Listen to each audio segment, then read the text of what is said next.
जिठानी मेरी डेढ़ शानी। जूही अपनी जिठानी महक के पास जाती है और उदास खड़ी हो जाती है। जूही को उदास देखकर महक पूछती है, क्या हुआ जूही, तुम कुछ उदास सी लग रही हो, सब ठीक तो है ना? नहीं, कुछ नहीं हुआ, बस ऐसे ही परेशान हूँ मैं। अरे वही तो पूछ रही हूँ कि तुम्हारी परेशानी का कारण क्या है। अंकित ने कुछ कहा है क्या तुम्हें? अगर कुछ भी कहा है तो मुझे बता दो, मैं बात करूँगी अंकित से। नहीं दीदी, ऐसा कुछ नहीं है, लेकिन मैं बस इसलिए परेशान हूँ क्योंकि अंकित जी की तनख्वाह इतनी आती ही नहीं है कि मैं अपने लिए कुछ अच्छे कपड़े ले लूँ। मुझे अंकित जी से कोई परेशानी नहीं है, बस ऐसे ही परेशान हूँ कि क्या होगा आगे चलकर। तुम कहीं जा रही हो क्या जूही? तुम्हें पैसे चाहिए? वो मेरे दोस्त की शादी है, बहुत अच्छी दोस्त है। अब उसकी शादी के लिए मेरे पास एक अच्छी सी साड़ी तक नहीं है, इसलिए मैं सोच रही हूँ कि शादी में जाऊँ ही नहीं। अरे ये क्या बात हुई भला? तुम्हारी दोस्त की शादी है और तुम अपनी ही दोस्त की शादी में नहीं जाओगी? उसे कितना बुरा लगेगा, उसके बारे में तो सोचो। दीदी मुझे पता है मेरे दोस्त को बुरा लगेगा, लेकिन मैं ऐसे ही सूती साड़ी में चली जाऊंगी तो मुझे भी तो बुरा लगेगा ना। वहाँ हमारे कॉलेज के भी काफ़ी दोस्त आएंगे, सबके आगे मैं बस ऐसे ही जाऊँ? ऊपर से मेरी तो वो सबसे अच्छी दोस्त भी है। अरे तो क्या हुआ, एक काम करो, तुम मेरी साड़ी ले लो, मेरे पास बहुत अच्छी साड़ी है, तुम वो पहनकर अपनी दोस्त की शादी में आराम से जा सकती हो। नहीं नहीं दीदी, मैं आपकी साड़ी का क्या करूँगी? और वैसे भी आप बुरा मत मानना, लेकिन मेरी माँ ने मुझे बचपन से यही सिखाया है कि मैं कभी किसी से मांग कर कपड़े ना पहनूं। इसलिए भाभी कोई बात नहीं है, मत दो ना। आपने मेरे लिए इतना सोचा वही बहुत है। अरे ये तो बहुत ही अच्छी आदत लगवाई है तुम्हारी माँ ने, लेकिन मुझे तो यही लगता है कि तुम्हें अपनी दोस्त की शादी में जाना चाहिए और मुझसे ना तुम्हारी ये उदासी देखी नहीं जा रही है। मुझे पता है दीदी, आपको मेरी बहुत चिंता लगी रहती है, लेकिन अब जो चीज़ हमारे हाथ में है ही नहीं, उसका हम कर भी क्या सकते हैं? मैं अंकित से पैसों को लेकर दबाव तो नहीं बना सकती ना। जो है उसमें ही खुश रहना सीखना होगा मुझे। वैसे तुमने कोई साड़ी देखी है क्या? मतलब कहीं किसी दुकान में तुमने कोई साड़ी देखी हो जो तुम्हें पसंद हो, लेने का मन हो लेकिन ले ना पा रही हो? हाँ दीदी, ऑनलाइन देखी है, बहुत अच्छी साड़ी है। सच में उस साड़ी को देखकर ना उस पर दिल आ गया था, लेकिन बहुत महंगी है वो साड़ी, पूरे 5,000 की, इसलिए नहीं ले पाऊंगी। अरे कोई बात नहीं, अब तुम्हारा इतना मन है ना अपनी दोस्त की शादी में जाने का, तुमने अपने कपड़े तक तय कर लिए थे, तो अब तुम्हें जाना चाहिए शादी में भी और वो साड़ी भी लेनी चाहिए। लेकिन कैसे दीदी? तुम्हें साड़ी लेने के लिए पैसे मैं दे दूंगी। अब तो चिंता वाली कोई बात नहीं है ना, अब तो तुम खुशी खुशी जाओगी ना। लेकिन दीदी मैं आपसे कैसे पैसे ले सकती हूँ? और मैं अगर वो पैसे आपको वापस लौटा नहीं पाई तो? अरे मुझे पैसे वापस चाहिए भी नहीं, तुम्हारा मन है शादी में जाने का, तुम्हारी खास दोस्त की शादी है, तो तुम बस अपनी दोस्त की शादी पर ध्यान दो, और हम एक परिवार है, मुझे पैसे वापस नहीं चाहिए। थैंक यू दीदी, आप सच में बहुत बहुत अच्छी है। देवरानी के लिए आप इतना सोचती हैं, मैं आपको बता नहीं सकती कि मैं कितनी खुश हूँ। मैं जाकर ना वो साड़ी ऑर्डर कर देती हूँ। जूही बहुत खुश थी, वो अपने कमरे में जाकर खुद से कहती है, जिठानी को पागल बनाना सबसे आसान काम है, बस थोड़ा सा बोला कि मैं परेशान हूँ, 5,000 रुपये मिल जाएंगे। वाह जूही, किस्मत हो तो तेरे जैसी। जूही अपनी जेठानी को ऐसे ही कई बार पागल बना चुकी थी। कुछ दिनों बाद जूही जानबूझकर अपने कमरे से बाहर नहीं निकलती। जब जूही का हालचाल लेने महक उसके कमरे में जाती है तो, अरे दीदी आप यहाँ, कोई काम था क्या आपको मुझसे? कोई काम होगा क्या तभी मैं तुम्हारे कमरे में आ सकती हूँ? तुम अपने कमरे से अभी तक बाहर नहीं आई, क्या हुआ, तबीयत तो ठीक है ना? अब हाँ हाँ, तबीयत तो ठीक है। वो मायके से ना मेरी माँ का फ़ोन आया था, उन्हें बहुत दिक्कत हो रही है आजकल, तो बस इसीलिए मन उदास हो गया। क्या, तुम्हारी माँ को दिक्कत हो रही है और तुम अभी तक यहीं हो? चलो जाओ अपनी माँ के घर, कुछ दिन वहीं रहना, जब तक तुम्हारी माँ की तबीयत ठीक ना हो तब तक मत आना, यहाँ मैं सब कुछ संभाल लूँगी।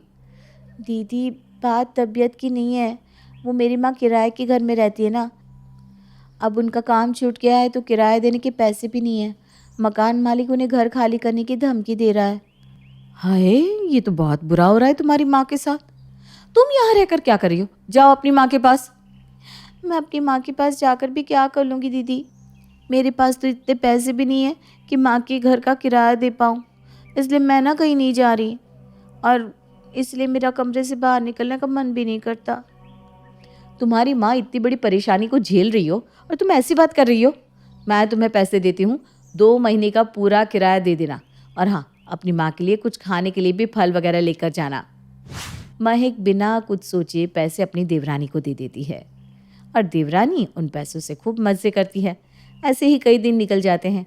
कुछ दिनों बाद महक अपनी सास सुजाता के पास जाती है और कहती है, माँ जी मुझे कुछ पैसे चाहिए, वो क्या है ना, घर का राशन ख़त्म हो गया है तो वही लाना है। अरे बहू, अभी कुछ दिन पहले ही तो मैंने घर का राशन भरवाया था। माँ जी राशन तो अब ऐसे ही ख़त्म होता है जैसे आपको चाय पसंद हो। अरे चल कोई बात नहीं बहू, अब ख़त्म हो गया है तो क्या कर सकते हैं। मैं तुझे पैसे दे देती हूँ, सारी ज़रूरतों का सामान ले आना। माँ जी थोड़े ना पैसे ज़्यादा देना, वो क्या है ना, मुझे देवरानी के लिए भी कुछ लेना है। बड़े दिन हो गए मैंने उसके लिए कुछ भी नहीं लिया। वाह बहू, कितनी समझदार है तू। अपनी देवरानी के लिए भी कितना सोचती है। सच में तेरे जैसी जिठानी मिलना आसान नहीं है। माँ जी अब तो मैं जूही को मिल गई हूँ ना, अगर जूही को नहीं मिली होती तो इस बारे में सोच भी लेती। था तो पागल। चल मैं तुझे पैसे दे देती हूँ, अपनी देवरानी के लिए ले रही है तो अपने लिए भी कुछ ले लियो। सबके लिए इतना ना सोचती है, अपने पर भी ज़रा ध्यान दे। ठीक है माँ जी, अगर पैसे बच गए तो मैं ले लूँगी अपने लिए भी कुछ। अरे बहू, बचेंगे तो अपनी देवरानी के लिए लियो, सबसे पहले तो अपने लिए देखियो। सुजाता से पैसे लेकर महक अपने कमरे में जाती है और पैसे गिनने लगती है। काफ़ी पैसे मिल गए इस बार तो, राशन तो पूरा है ही, क्या ही लाना। अब इन पैसों की मैं अच्छे से शॉपिंग करूँगी। कितने सारे कपड़े लेने हैं अभी तो मुझे। महक खुद से बात कर रही थी तभी वहाँ जूही आ जाती है। दीदी आप इतनी अच्छी हो, हमेशा मेरी मदद करती हो, आपका दिल कितना बड़ा है। वैसे दीदी एक बात तो बताओ, आप इतने पैसे लाती कहाँ से हो? अरे बस थोड़े बहुत जमा कर लेती हूँ, अपने लिए कोई सामान नहीं लेती तो हो जाते हैं जमा। लेकिन तुम यहाँ कुछ मदद चाहिए क्या जूही तुम्हें? दीदी अब तो झूठ मत बोलो, मैंने आपकी और माँ जी की पूरी बात सुन ली है। आप कितनी तेज़ हो दीदी, मुझे अब तक लग रहा था कि आप खुद से मुझे ये पैसे दे रही हो, लेकिन आप तो माँ जी से लेकर ही मुझे पैसे दे रही थी। तुम भी ना जूही, अरे मुझे किसी पागल कुत्ते ने थोड़ी ना काटा है जो मैं अपनी जेब से तुम्हें पैसे दूंगी। मुझे अब तक लग रहा था कि मैं ही अपनी जेठानी को पागल बना रही थी, लेकिन यहाँ तो आप ही मुझे पागल बना रही थी। डेढ़ शानी हो आप तो जेठानी जी। अब इसमें तो कोई शक नहीं है। दीदी मेरे लिए भी कुछ पैसे मांग लो ना माँ जी से। माँ जी ने तो अपनी तिजोरी में भर रखे हैं पैसे, मुझे देती ही नहीं है। अरे माँ जी आसानी से पैसे नहीं निकालती, तभी तो बहाने बनाकर निकाल लेती हूँ मैं। जूही को अपनी जेठानी के बारे में जब सब पता चलता है तो फिर वो कभी अगर अपनी जेठानी से पैसे मांगती तो सीधा यही कहती कि वो सास से पैसे मांगे। ऐसे ही कई दिनों तक चलता रहता है। कुछ दिनों बाद अंकित घर आता है और सुजाता अंकित से कहती है, अरे बेटा इस बार तेरी तनख्वाह अब तक आई नहीं। माँ वो इस बार थोड़ी लेट हो सकती है, लेकिन भैया की तो तनख्वाह आ गई होगी ना? हाँ उसकी तो आ गई है। मैंने सोचा तुम दोनों की तनख्वाह मिलेगी तो मैं अपने लिए कान का कुछ बनवा लूँगी। कोई बात नहीं माँ, कुछ दिन में आ ही जाएगी, तब बनवा लेना। अंकित और सुजाता की बात दोनों बहुएं सुन लेती है और ये सब सुनने के बाद जूही महक से कहती है, दीदी आपने तो अब तक माँ जी से ऐसे ही कई पैसे ले लिए, मतलब इनडायरेक्टली आपको ही मिले, आपके पति के पैसे और मेरे पति के पैसे मुझे। हाँ मुझे नहीं पता था कि माँ जी हमारे पति के ही पैसे मुझे दे रही थी। मैं शानी हूँ तो मुझे मिल जाते हैं अपने पति के पैसे। जूही और महक को सब पता चल जाता है कि आखिर पैसे कहाँ से मिल रहे हैं। घूम फिर के दोनों को अपने अपने पतियों के ही पैसे मिल रहे थे।